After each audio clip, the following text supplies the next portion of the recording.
Welcome, friends, to another episode of Truth for Life. Again, I'm Dr. Mark Sandoval with New Paradigm Ministries, and it's my pleasure to go on this journey with you to health and freedom. Today, we are going to look at the topic, resolving conflict. You ever had conflict? Have you ever had conflict? Have you ever had conflict? I think we've all been in a situation where we have had conflict, and sometimes it's difficult to understand how to react, act, respond, and so on in the context of conflict. So we're going to go over that. But again, we need to have a foundation that we work from. We need to have something that is unchangeable, that we take as our standard, to then evaluate other things by, and to see how they fit. So we're going, again, the fundamental law is that nothing exists or functions from itself, and nothing exists or functions for itself. Everything takes to give. Everything functions as a channel with an entrance and an exit, taking at the entrance, giving at the exit, and cause is at the entrance, effect is at the exit.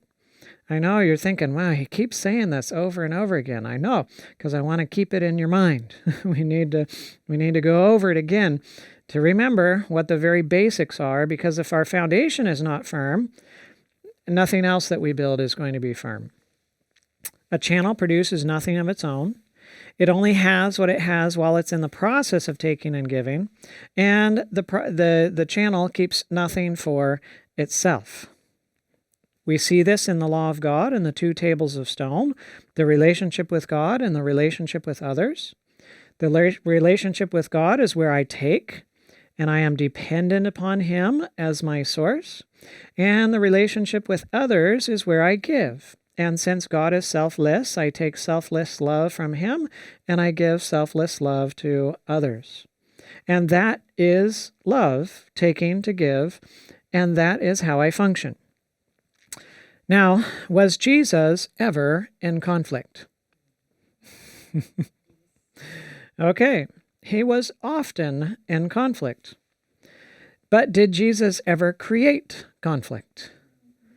No, he was not the creator of it, even though he was involved in it. So, how did Jesus respond to conflict? We should be able to learn from his example of how to respond in conflict.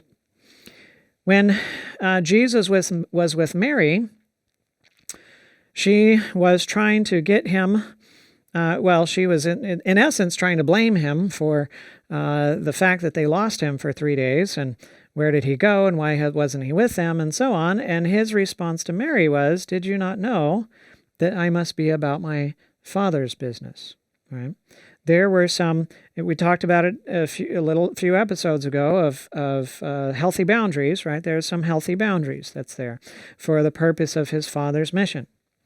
Now, when Jesus was with Satan and being tempted, his response to Satan was, "It is written." And finally, "The Lord rebuke you." And when Jesus was with his brothers, and his brothers were saying, well, if anybody's anybody, they're going to go to Jerusalem, because Jerusalem is where anybody goes to show themselves and to get on the scene of, Jewish whatever. And he said, well, you go up to the feast. I'm not yet going up to the feast. My time has not yet fully come. You're free to go.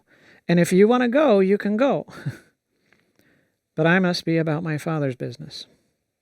When Jesus was called before the Sanhedrin, he had healed the man at the pool of Bethesda and told the man to take up his mat and go home. It happened to be the Sabbath, and they were not exactly excited about this man carrying a burden on the Sabbath and breaking the Sabbath. And who is it that made you break the Sabbath? And the man said, well, it was the guy who healed me. And they said, who was that? And he said, well, I don't know. Well, they knew who it was, but They couldn't do anything unless they had a testimony. And then Jesus found him again later, and he says, and Jesus told him, beware, right, that you do not sin, or else a worse thing will come upon you. And the man found out that it was Jesus. He thought they were truly interested in who it was, and so he went and told him it was Jesus. And so now they put Jesus before the tribunal. And they're trying to arraign him for Sabbath breaking. And he says, well, my Father has been working until now, and I've been working. If he stopped working on the Sabbath, you'd all be dead. I don't stop working on the Sabbath either. I don't do the accumulating work, but I do the sustaining work. And when Jesus was with the rabbis, and they accused him of casting out the demons by the prince of demons, and he said, if I cast out the demons by Beelzebub, by whom do your sons cast them out? Therefore they shall be your judge. And when another time when they thought his disciples were breaking the Sabbath by collecting some grain and rolling it in their hands to get the hull off, or the husk off, so that they could eat some handfuls of grain, they accused him of Sabbath breaking, and he said, well, the Sabbath was made for man, and not man for the Sabbath. Therefore the Son of Man is the Lord of the Sabbath. And he also told them, all too well, you reject the commandments of God, that you may keep your traditions. When they were trying to take his life, what did he do? He left and departed. He didn't stay in controversy. He didn't whatever. If they were at the point of taking his life, he was out of there. Not from fear, but it wasn't time yet. And when he was in the Gadarenes, where the demoniacs the demons were cast out of the demoniacs and went into the pigs, and the pig owners came to him, and they didn't want him to stay around. So he got in the boat, and he crossed over and came to his own city. They asked him to leave. He left. And when he was with his disciples, he told them, when they persecute you in this city, flee to another. Right?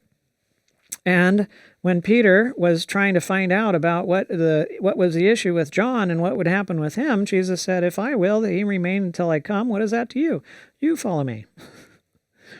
And Jesus had some good wisdom along the way. And he spoke the truth to expose the error behind the conflict. That's what he was always doing. He was always exposing the error behind the conflict. And he always maintained healthy boundaries in relation to the Father's call for his life. And he avoided conflict when appropriate, but he faced it when it was needed. Right? He didn't run from it because he was afraid of it, but when it was not appropriate, he would back off and disappear. Now, we can ask ourselves the question, why do we have conflicts? Right? Why do we have conflicts? Well, there's a reason that we have conflicts. Before sin, there was perfect harmony throughout all of God's creation. There were likely different perspectives among the angels, but their different perspectives did not disrupt their harmony.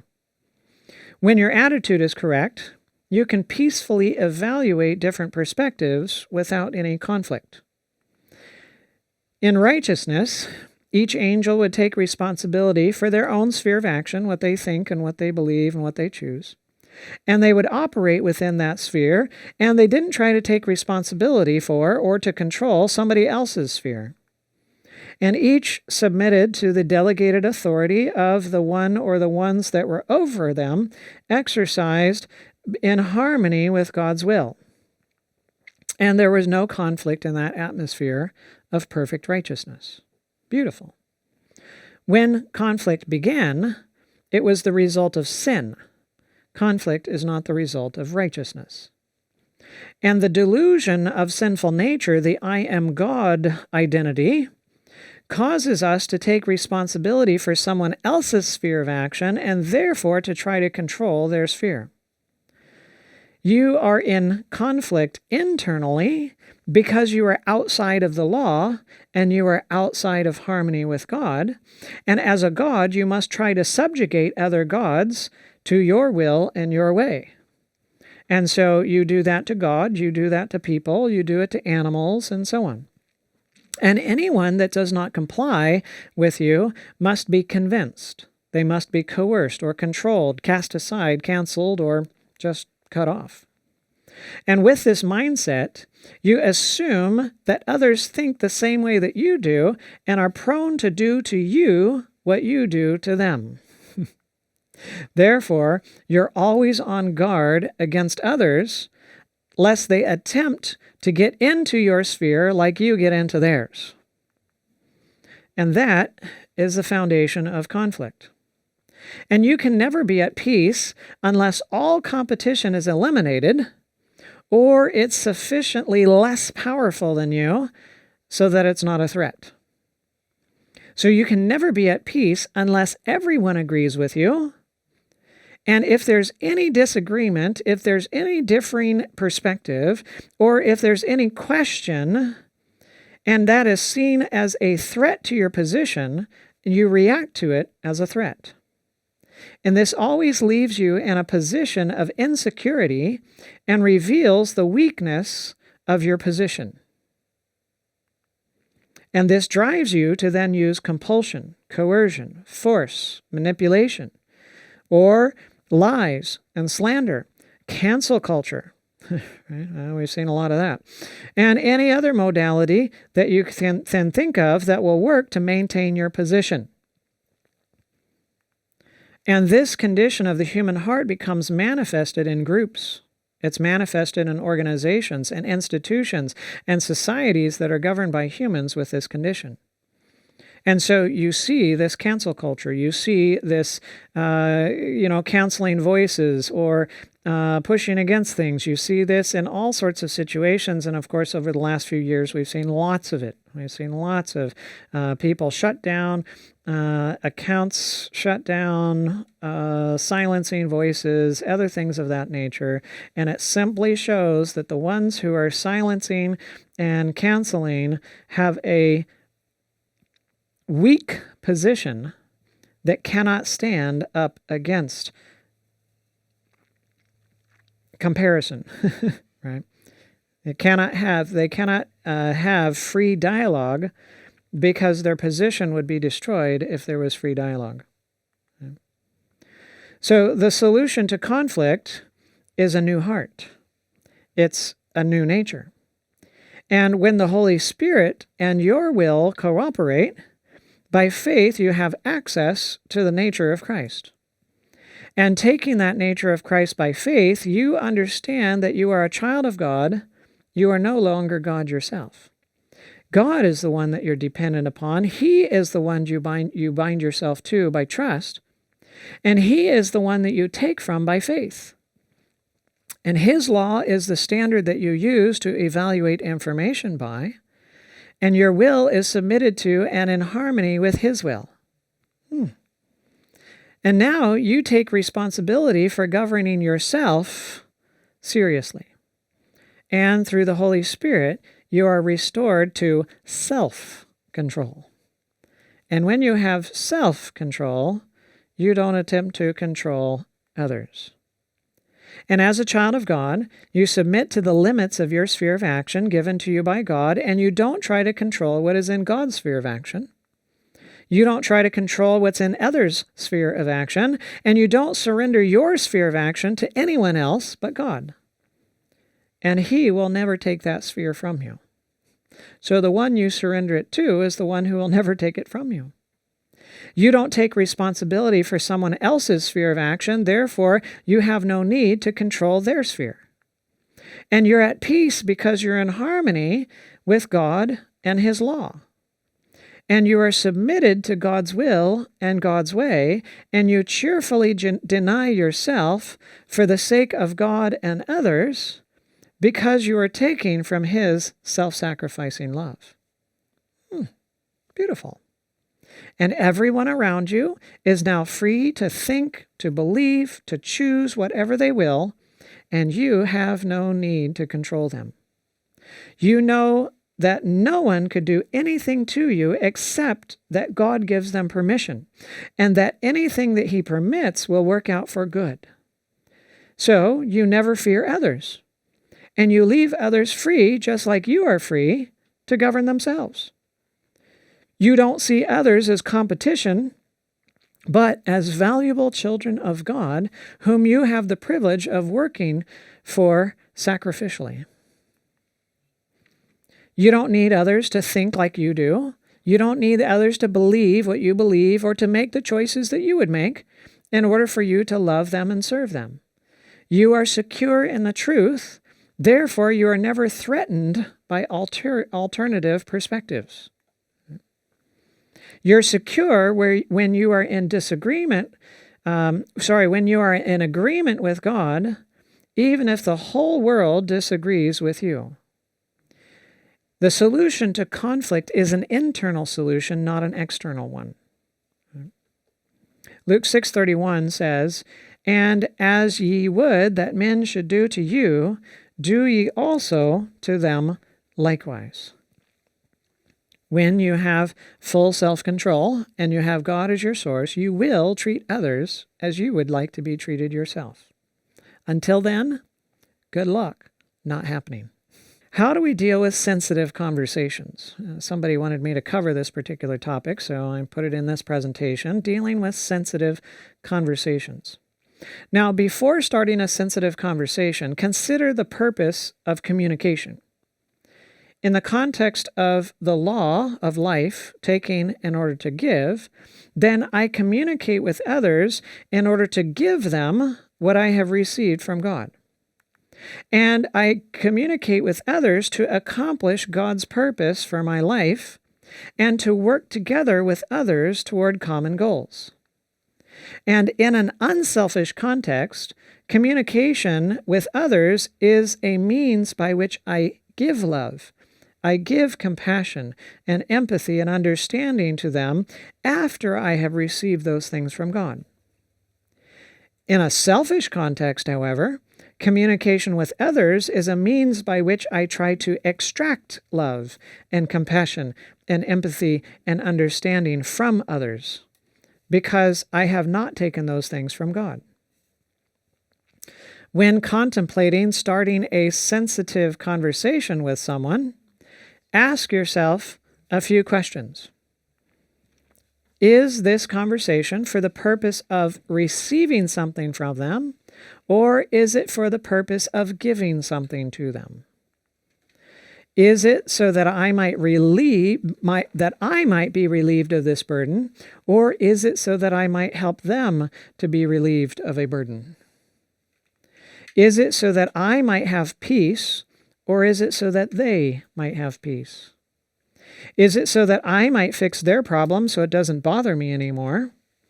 Or is it that I might cooperate with God in helping them to freedom for their sake? So it is so, is it so that I might not have to work so hard, or is it so that I might accomplish more for the Master together? Right? So that we might accomplish more. In short, is the conversation for me, or is it for them and God's purpose in their lives? If the conversation is for me, don't have the conversation. Right? Don't have the conversation. Have the conversation with God and work it out with Him alone. If the conversation is for them, then come to God and ask Him to give you His Holy Spirit's wisdom so that you can communicate what He would have you to communicate and say it in a way that He would have you to communicate it. Then watch for the time and the circumstances when they will be most receptive and the conversation will be most effective. And rely upon the Lord to help you to understand when that time is, and have the conversation with a genuine interest in their best good. Right? You never want to pressure others. Right? You never want to pressure others. Never argue with others. Never accuse them in the conversation. Simply speak the truth in love and let the Holy Spirit do His work on their heart. It is not your part to convict them or convince them. Your role is simply to communicate with them. It's the Holy Spirit's role to do the convincing and the convicting. Now, what about disagreements? How do you deal with disagreements? Well, if there's a disagreement between you and someone else, then evaluate a few things. Are you at peace, or are you in the fight or flight mode? Are you open to hear what they are saying so that you can understand their perspective, or are you defensive? Are you actively listening to them, giving them time to explain their point fully, or are you cutting them off because you already know what their point is and you already know what they're going to say? Are you feeling and acting like Jesus right now? If you are in that fight or flight mode, if you're defensive, if you're cutting them off, if you're predicting what they'll say, and you're not feeling like acting like Jesus, take a break. It's time for you to take a break.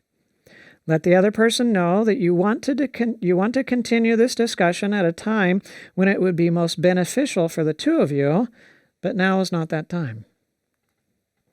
So I need to go spend some time with Jesus and surrender my heart to Him, and getting His help to change my attitude so that I can continue this discussion with as much love and respect and attention as you deserve. Right? Then do exactly that. Spend time with Jesus and surrender. Review the disagreement with God and ask Him, what was the basis of the disagreement? What was it that they were saying?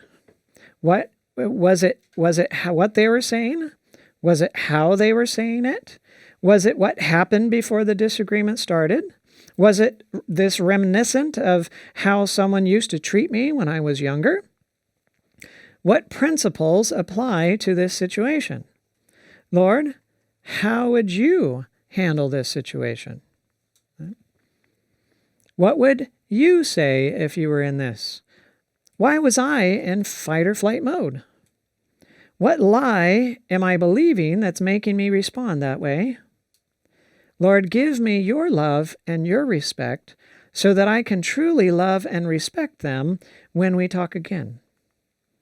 And when you know that you are surrendered to God and you can enter the discussion again, this time with the right attitude and with the right spirit, then continue the discussion. Right? Continue the discussion. But what if it's not just a disagreement? What if it's an argument? That doesn't ever happen, does it? None of you have ever been in an argument. It's only me, right? Well, of course, if I was the only one that got in an argument, then I would have to get in an argument with myself. So it has to be somebody else too, so I can blame you as well. Okay. 2 Timothy 2 and verse 23, here's our advice from the Bible. But avoid foolish and ignorant disputes, knowing that they generate strife. So, in dealing with arguments, arguing, what is it? It's an attempt to force or pressure someone else to see things from my perspective. Right? It's trying to get somebody to see things and understand something and believe something from my perspective, and I'm putting force and pressure in order for that to happen. This is different from a discussion, because a discussion can be and is without force. It's without pressure. And a discussion should be conducted for the purpose of helping others and working together towards common goals. Arguments never existed before sin. After sin, it was Satan that argued with God and others, but God never argued back. God never argues back because God never argues. Why doesn't God argue? Because it's sin. God never uses force or pressure. He will discuss, but he will never argue. He will state the truth. He will educate and inspire and warn, but he will never argue. Jesus never argued either. It doesn't matter the position or point you are arguing, if it's correct or not. To argue is wrong and proves that you are wrong, regardless of how valid your point may be. But most people argue a point they believe is correct, while that point is wrong. And some people will even argue points they don't believe because they like arguing, because they like winning, domineering, putting others down, looking better than others. They're trying to exalt themselves because they have such a low position. This comes, of course, from the I am God identity of our sinful natures. And if you tend to argue with others, recognize you are wrong in doing this. You're wrong. It is not right, even if your position seems to be right. This is a sin that needs to be overcome with the help of God, not continued because you think it's okay.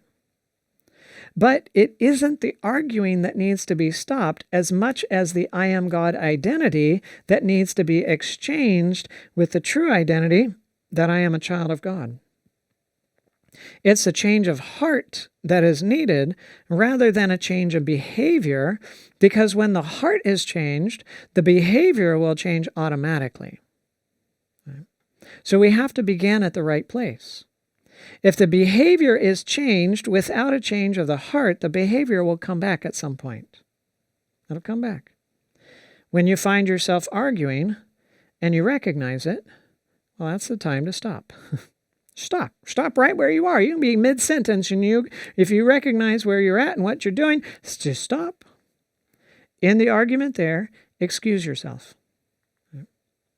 Go and spend time with God.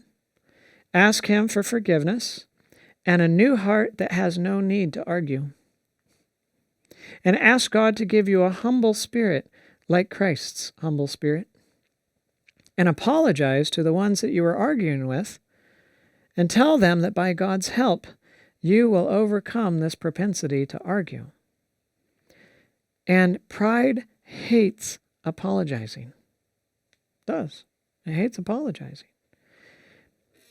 And so if you have to apologize, that gives you some reason to pause before you do it again in the future, because you're like, oh no, if I do this, I'm going to have to apologize for this again. I don't like apologizing. Right? So it's good to apologize. Now, give others the freedom to point out to you when you are arguing, so that you can recognize it better, because they're going to recognize that you're arguing before you recognize that you're arguing.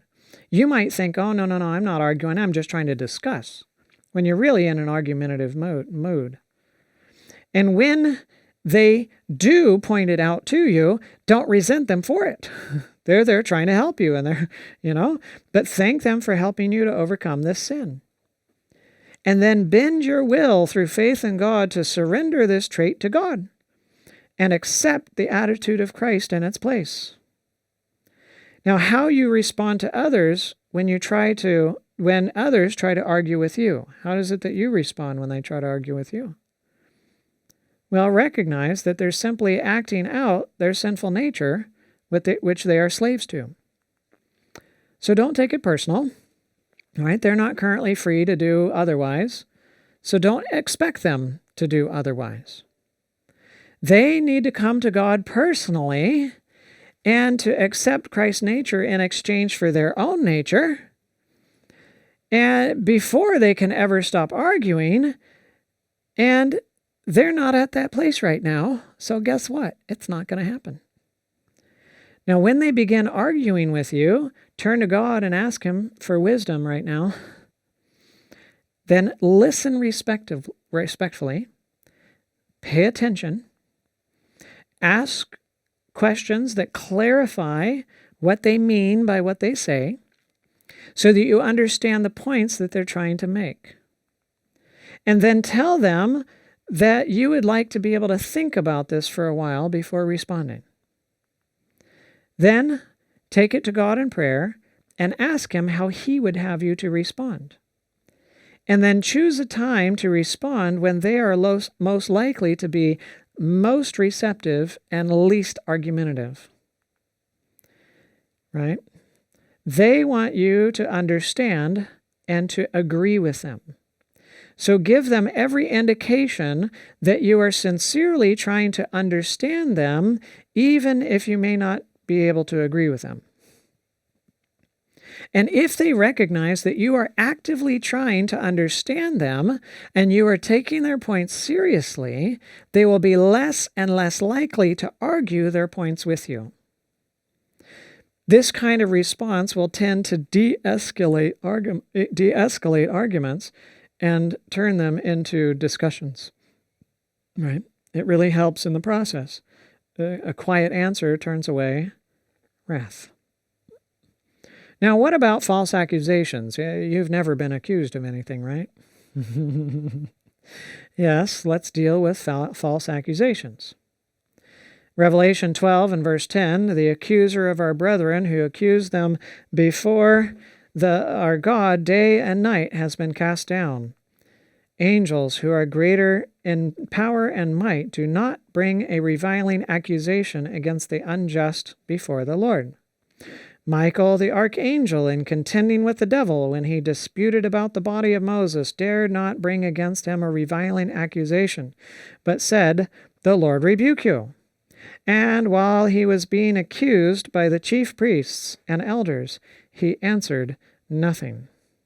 So here we see a comparison between two. We have Satan, who is the accuser, and we have the angels, Jesus, who never accuse. So to accuse means to claim that someone has done something wrong, and it can also mean to look for wrong in another so that they can be condemned and claim that they in fact did something deserving of condemnation. And a false accusation is when someone was right, but they are accused of being wrong. And who is the accuser? Well, clearly, it's Satan. And he thinks he is the judge, but he has the wrong perspective, so he accuses falsely. He made many false accusations about God, and guess what? God never responded to the false accusations with truth acclamations. He responded to false accusations with demonstration. God didn't just go back and forth when Satan accused and God says, no, that's not right, this is right, and no, that's not right, this is right, and so on. God demonstrated. God didn't refute the accusations by words. He refuted the accusations by actions. So the proof that Satan was wrong and God was right didn't come from what Satan said versus what God said. It came from what Satan did versus what God did. Heavenly angels, they don't argue.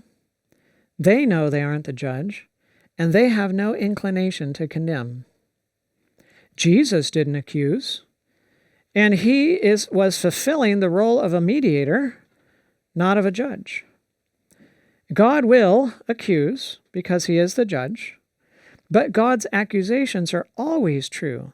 They are right. They are not false accusations. They are true accusations.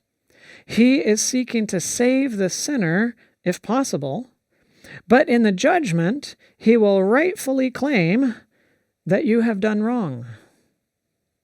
Right? That's true. Now, if angels don't accuse, and Jesus, when he was falsely accused, he remained silent, and if when God accused, he proved the accusations wrong by his actions and not by his words, then how should we respond when we are falsely accused? Don't accuse in return. Right? It doesn't ever work to turn around and accuse in return. Don't answer the accusation in words. Answer the accusation with actions, not words. Live a consistent life, surrender to and depend upon Christ yourself, and your Christ-likeness in action will disprove the false accusations. If someone accuses me of something, I don't respond. But if someone asks questions, I will answer their questions. Well, a few years ago, somebody had taken some of my sermons, some of my presentations, and they had some issues with some of the things that I had said. And this particular individual was apparently in a church, certain church in a certain church position, and they had the opportunity of teaching in church, and I think it might have been kind of a Sabbath school type of setting. And what they did for a number of weeks was take my number of my sermons and dissect them and show how they were completely false, and presented lots of different scriptural evidences of why this statement was wrong and that statement was wrong and other things like that. And for like a whole month, the church got educated in why my sermons or my presentations were wrong and how they were off and so on and so forth. And so, somebody found out about it and shared that with me, and I said, okay, that's fine. I mean, somebody can accuse. And I looked through some of the material that they had, and I completely agreed with all the quotes that they had, but it was very clear that they misunderstood the things that I was saying and the intention of the things that I was saying, and they were twisting words. And okay, well, and I even had an email conversation back and forth with the individual, a couple times or something like that. But I never responded to any accusations. I didn't respond. I just, thank you. If they had questions, then I was willing to answer questions. I had somebody else that put together however many page paper of similarly of statements made and, those different types of statements. And I wasn't sure. It seemed like it was an accusation rather than a question. And so I just let it be, And they had shared it with a number of other individuals about what they thought was wrong. And so I just let it go. And later, I came to find out that, well, yes, they made all of these statements, but they were still interested in having a dialogue to understand what I really meant by what I said. And so then we began a dialogue and to communicate and to, start to work through those understandings or those misunderstandings of what they had what they had understood, right? And so I understand that God is the one who is going to resolve the accusations. It's not me. And my reputation belongs to Him.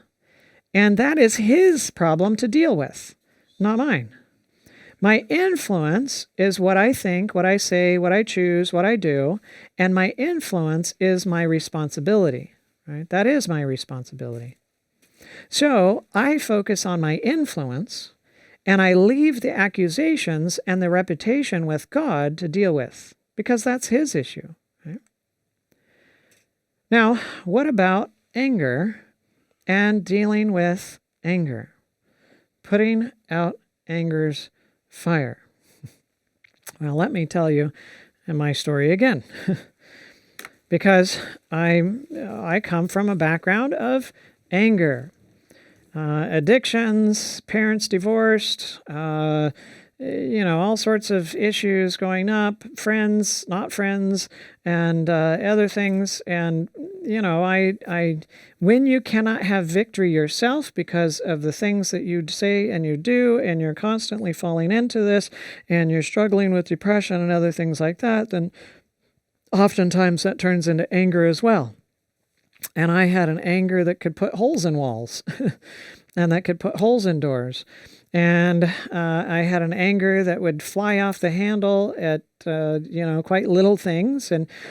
And the anger was not manifest very much in relation to my wife or around her, but for some reason the children just triggered me.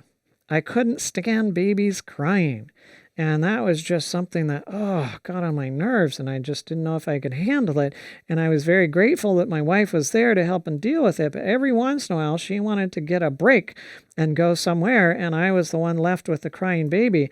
And I was,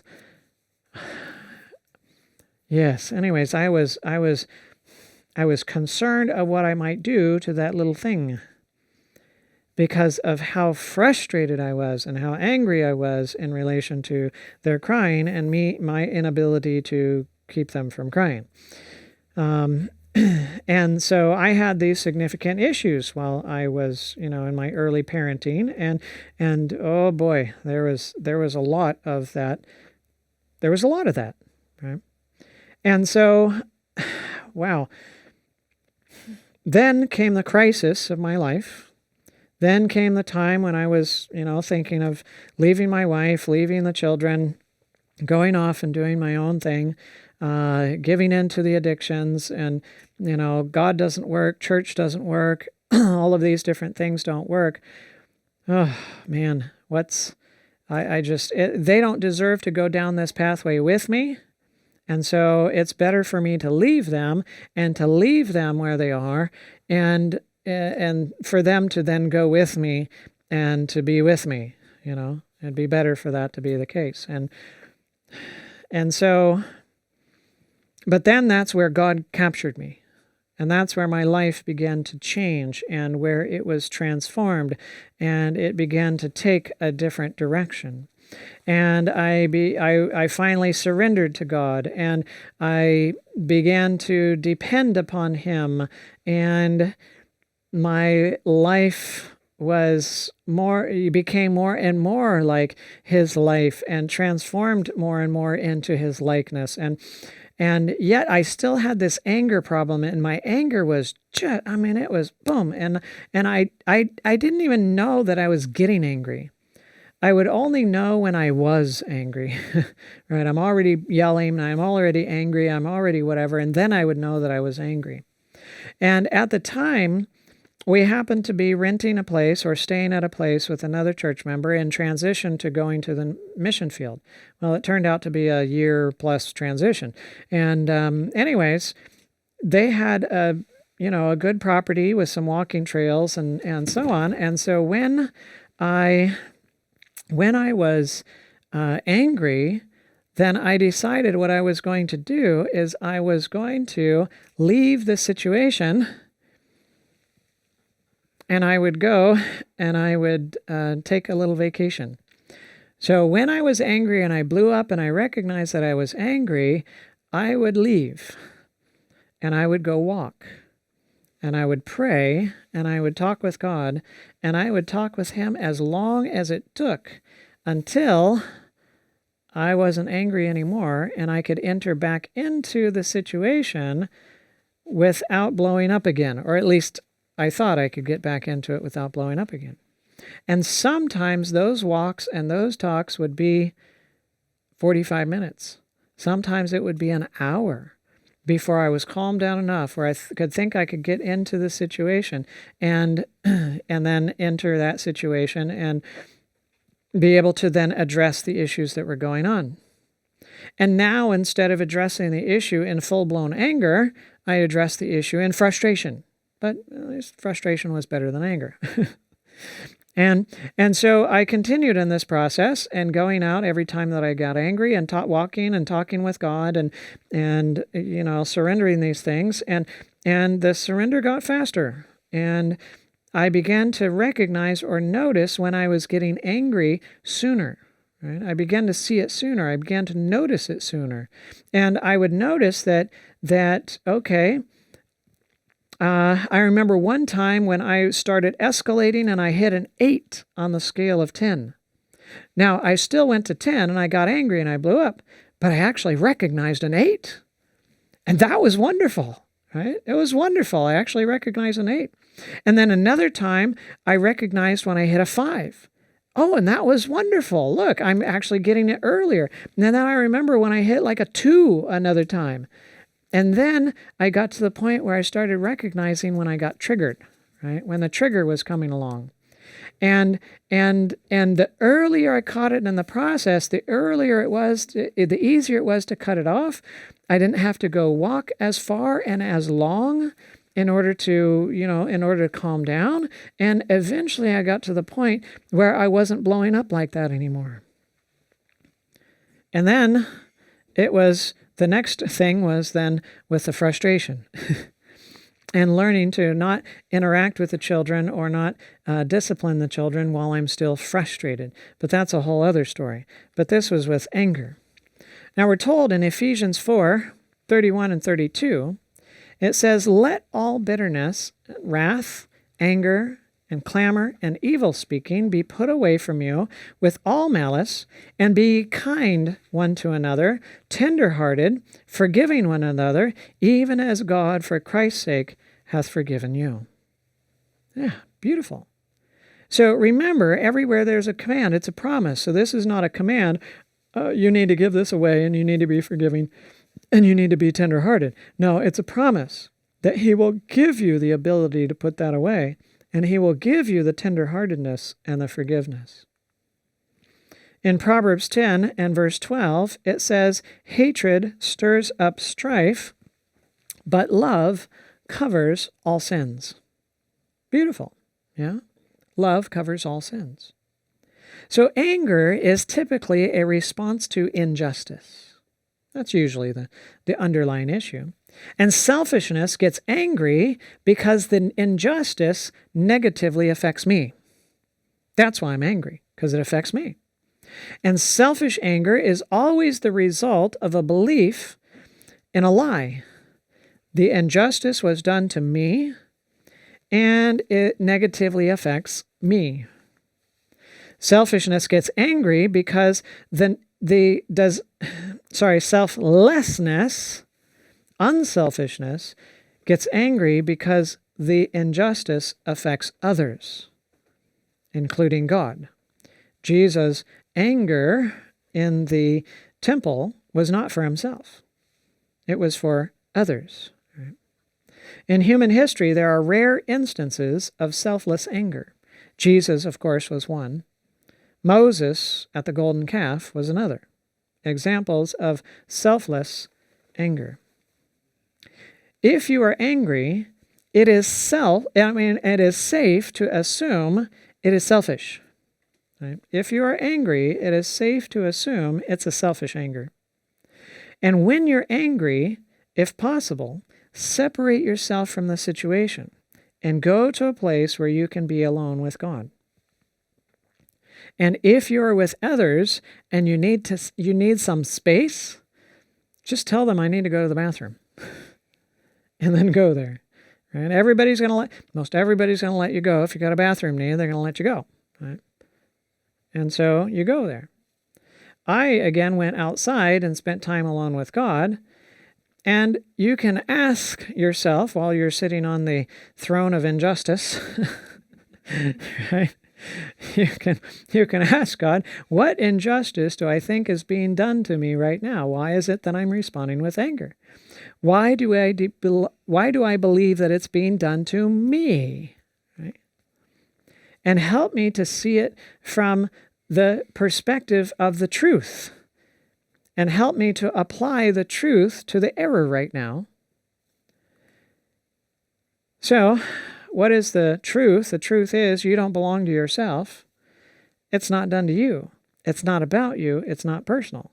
And the truth is that it could only come out of them if it were in them, and so the injustice problem is their problem, not your problem.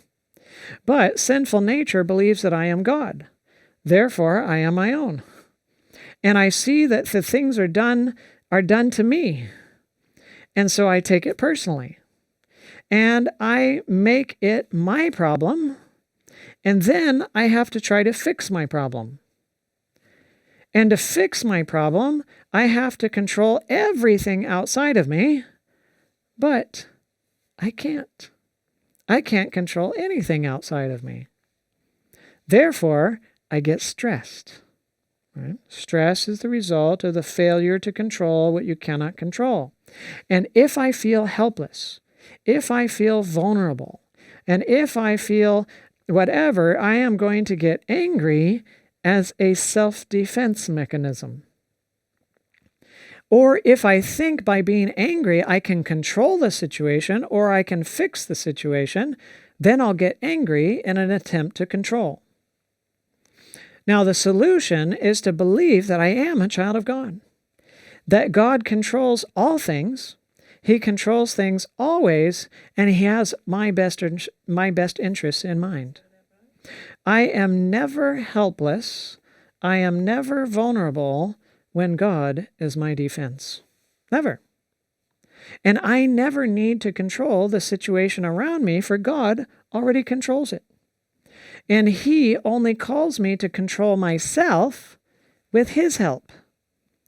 So now, I don't have a reason to be angry.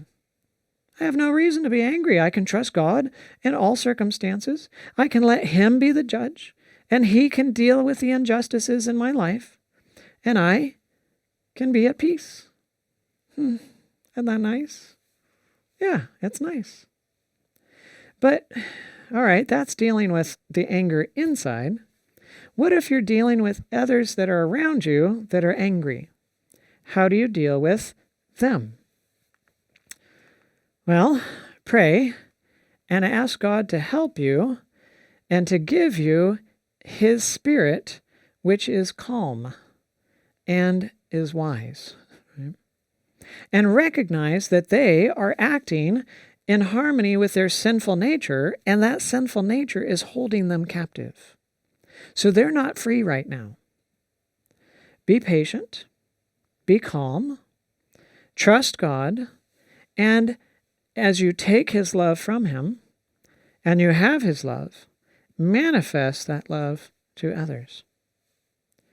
Because anger is a response to injustice for the sake of self-protection and or to control the situation, if you respond to someone's anger in a way that is perceived as unjust or threatening, their anger will only get worse. So if you get defensive, if you get angry, if you make accusations, you're only going to add fuel to the fire, and the whole situation is going to get worse. So be calm.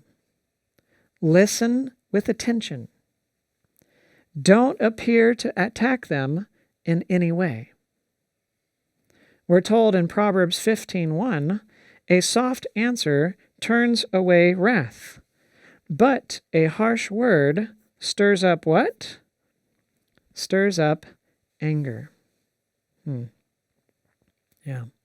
Harsh words stir up anger. Have you ever been in that situation? You've been around and maybe you were the one that was angry and somebody else's harsh word just made your anger worse. Or maybe they were the one that was angry and you responded kind of harsh and it just went Now you had World War III.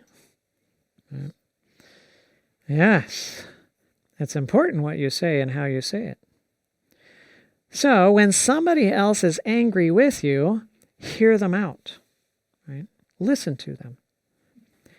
Maintain eye contact. That's going to be an important thing. Take an interest in what they are saying. Even if it doesn't make sense to you, or you know it is exaggerated and it's not true, still take interest in what they're saying. I have had interesting conversations with patients that were in psychiatric conditions, and they have all sorts of interesting things to tell you. And they think they're going to be president of the United States, or they think that they're Jesus Christ, or they think they have some mission to do this, that, or the other thing. And, they're going to be the holy crusader for this and that and whatever. And they have all sorts of very interesting ideas. Well, you take interest, you listen to what they're saying, and then when there's the time for the break, you excuse yourself to the bathroom. When you're with somebody that's angry, use disarming statements like, from what I've heard, what you've told me, I can understand why you would feel that way. Yeah, that's understandable. I can understand how difficult that could be. Oh, that must have made you really upset. Oh, I know you don't want to feel like this. You just can't help it. If you need to vent, you can vent now as long as you need to.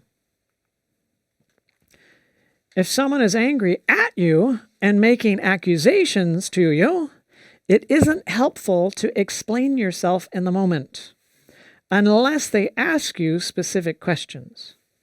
Because if you try to explain your side of the issue when they are accusing you, but they haven't asked for questions, that is oftentimes defending yourself. It's being defensive. And when you're defensive in the midst of a situation like that, it doesn't turn out well. So if they're making accusations, simply focus on letting them know that you understand why they would feel like they do. And explanations and clarifications can come after they have calmed down, not when they're at the height of the emotions. So pray and ask for God's intervention to bring an atmosphere of peace into the situation, and cooperate with the Holy Spirit's leading in that situation. And by the end, the other person will be calmed down, and then you can have a productive discussion at that point. And with a calm spirit from God, you have helped your brother through a difficult situation. Praise God. And you put water on the fire. I had a situation at a hospital once, and it was quite a hairy situation. A patient was not getting some of the treatments that the family members thought that they should, and a big, burly family member came in, and he was yelling at the nurses, and they finally called me. I wasn't involved in the situation, but they called me to come up and deal with the person, and I came in the room, and he's towering over me, and he's angry as can be, and he wants to force. He's using anger to force, to control the situation so that his loved one can get the particular care that they thought needed to be. And boy, I wasn't sure if he was going to take my face and smash it backwards. He was really angry, but I maintained eye contact. I listened to him. I reflected back. Well, yes, I can understand how you would be angry, why you would feel that way, and so on, and those types of situations. And it was one of the times where I really thought whether I was going to get taken out by a patient.